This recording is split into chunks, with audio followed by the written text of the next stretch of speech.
Tabii ilimizin kalkınması, gelişmesi konusunda istihdam çok önemli bir başlık, çok önemli bir konu. Genç bir nüfusa sahibiz. İlimizin nüfusunun %50'si 24 yaş ve altı ve Türkiye'nin en genç iki ilinden biriyiz. Devletimiz adına bir yandan çocuklarımızın, gençlerimizin okullarımızda en iyi şekilde yetişmesi, eğitim alması konusunu elbette ki çok önemsiyoruz. Ve bu konuda gerekli adımları atıyoruz. Bakanlıklarımızın teşviklerini vatandaşlarımızla buluşturmaya çalışıyoruz. Bu bağlamda Silopi ilçemizde yaklaşık 30 dekar arazi üzerinde bir tekstil kent projesi geliştirmiştik.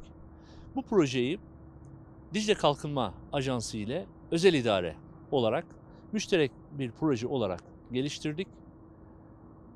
Sanayi ve Teknoloji Bakanlığımızdan gerekli kaynak desteği sağlandıktan sonra özel idare bünyemizde ihalesini gerçekleştirdik. Toplam değeri, mali değeri 10,5 milyon TL. Bu proje kapsamında 9.000 metrekare kullanım alanlı, her biri 1500 metrekare büyüklüğünde olan 6 ayrı iş yeri, 6 ayrı atölye yapılacak ve bu yapıma yönelik inşaat ihalesi yapıldıktan sonra da temeli attık ve şu anda hızlı bir şekilde inşaat çalışmaları devam ediyor. Nitekim bu tekstil kentte oluşturacağımız kapasite 2000 işçi kapasitesi, yani 2000 işçiye kadar orada istihdam sağlayabileceğiz. Her biri belki ayrı firmalar, belki birden fazla işletmeye talip olan firmalar söz konusu olacak. Onlara gerekli tahsisler yapılacak ve onların ihtiyaç duyduğu asgari düzeyde altyapı desteği de orada sağlanacak ve önümüzdeki yıl başından itibaren, yani 2022 yılı başından itibaren de orada artık makinelerin işler hale geleceğini planlıyoruz, gelmesini planlıyoruz ve şu anda da gidişatta herhangi bir problem yok. İnşaat hızlı bir şekilde devam ediyor. Önümüzdeki yılda inşallah orada işçi almaya başlayacak. İlimizde 2019 yılında tekstil sektöründe 12 atölye bulunuyordu. Ve bu atölyelerde de toplamda 426 çalışanımız vardı. Bugün itibariyle ise atölye sayımızı 42'ye çıkarmış durumdayız.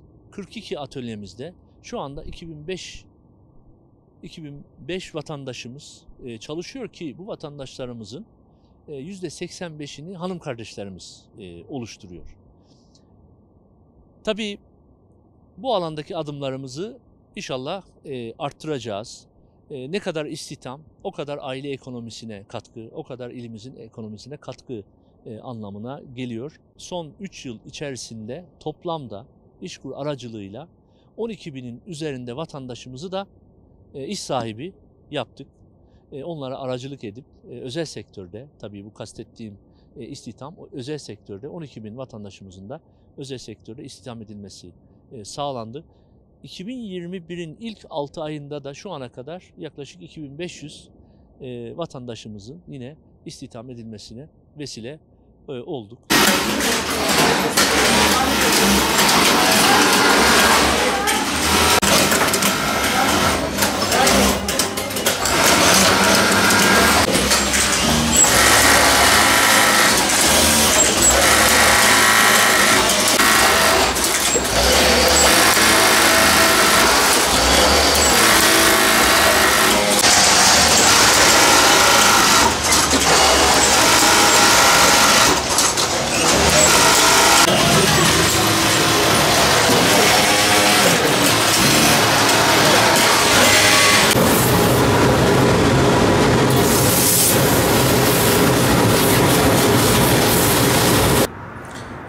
Şu anda bizim buradaki yerimiz 500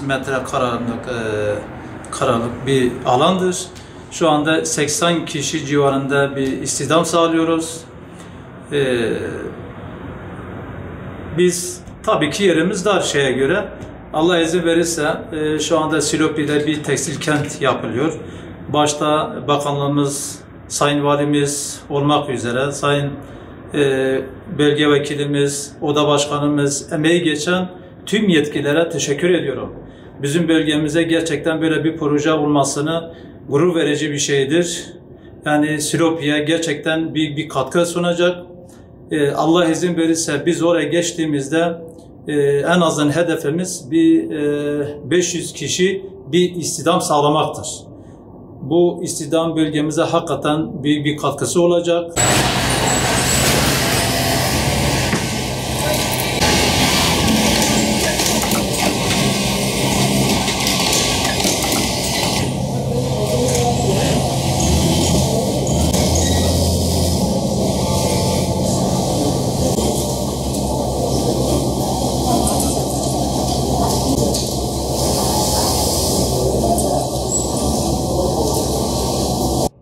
İstihdamı daha fazla yükselteceğinden eminim.